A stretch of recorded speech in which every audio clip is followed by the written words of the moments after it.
بعد هذا الكلام المفروض أنك ما عاد تخاف على رزقك أبدا. ورد أن داود عليه السلام كان إذا دعا الله عز وجل يقول: يا رب يا من رزقت النعاب في عشه. النعاب هو فرخ الغراب. الغراب إذا جاب له فرخ صغير يكون لونه أبيض مو أسود، سبحان الله. فأول ما يطلع لونه أبيض ينكرونه، أبوه وأمه ينكرون هذا النعاب اللي هو فرخ الغراب، فيتركونه ويمشون. طيب كيف يأكل؟ كيف يتقوى ويكبر؟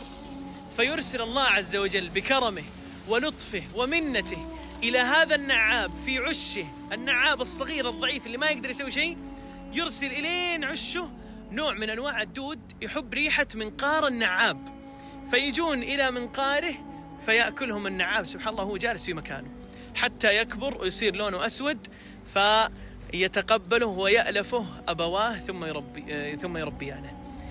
سبحان الله العظيم الكريم الرازق، ما ترك النعاب فرخ الغراب إلا النبي صلى الله عليه وسلم في الحديث الصحيح يقول: 5 من الفواسق يجوز قتلهن في الحل والحرم ومنها الغراب. هذا الغراب اللي الله عز وجل أجاز لنا أن نقتله رزقه وهو صغير، فكيف بي وبك؟ والله عز وجل القائل: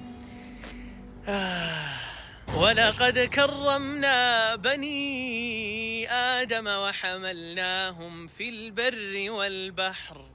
ترى الرازق جل جلاله والله أن يعرف ظروفك وما راح يتركك، لكن ثق بالله عز وجل.